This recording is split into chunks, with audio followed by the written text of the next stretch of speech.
Kaplan sends a link to an article by a group known as the Campaign Against Antisemitism. Massey's tweets describe her view of the influence of the pro-Israel lobby in Britain. The article states that Massey is dedicated to the demonization of Israel. It also alleges that a problem of anti-Semitism in the Labour Party rests squarely in the black hearts of individuals like her. There was a whole article about how I was an anti-Semite. I began to be traduced. February the 3rd, 2017 was the day that anti-Semitism was used for the first time in Brighton and Hove as a weapon against pro-Corbyn candidates. Because it was on the 3rd of February that the Campaign Against Anti-Semitism published a shocking article about Becky, immediately amplified, retweeted, and drawn to the attention of media. From that initial one story, there have been 6 years of abuse following, always referring back to that initial story. And that's gone on for six years now.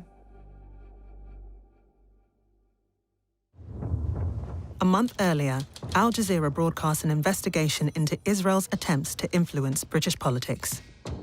Using an undercover reporter, Al Jazeera's investigative unit exposes Israel's clandestine activities in London, a city that's become a major battleground. One of Israel's main targets is the Labour Party. For the first time, its leader is a champion of Palestinian civil rights. They'd be very happy to see Jeremy Corbyn no longer leader of the Labour Party, for sure. It's a covert action that penetrates the heart of Britain's democracy. A senior political officer at the Israeli embassy discusses with a British civil servant how to deal with MPs who were critical of Israel. Can I give you some MPs that you suggest you will take down? The investigation forces the Israeli ambassador to apologize to the British government, and the diplomat is sent home. The diplomat in question no longer seems to be a functionary of the embassy in London. And so whatever he may exactly have been doing here, his cover can be said to have been well and truly blown. The undercover operation also shows how a former employee at the Israeli embassy becomes leader of the Jewish labor movement. Hi guys, so I've been introduced. I'm Ella, I am JLM's barbecuer-in-chief and new director. Should probably hire someone political who actually knows, what they're doing. Before that, I was at the embassy working with Shai. They all know where they belong. Shai is the name of the disgraced Israeli operative. Ella Rose discusses methods she favours to deal with rivals within the party. Jackie Walker is a pro-Corbyn activist who supports civil rights for Palestinians. I saw Jackie Walker on Saturday and thought, you know what, I can take her. She's like 5'2" and tiny. I'm very over them and their existence. As far as I'm concerned, they can go blind.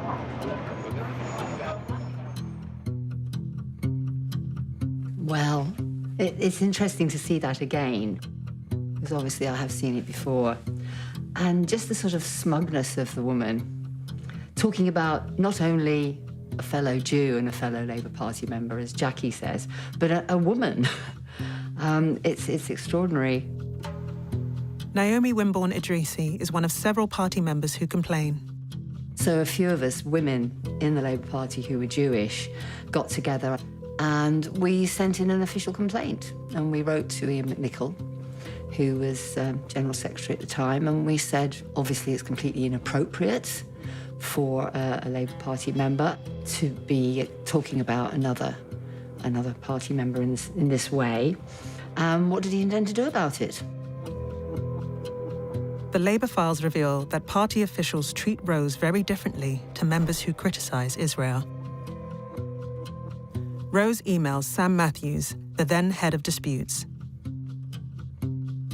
I would very much like to volunteer to come and meet with you and all relevant members of the disputes team next week in order to clear this matter up at the earliest opportunity. 4 days later, Rose meets Matthews.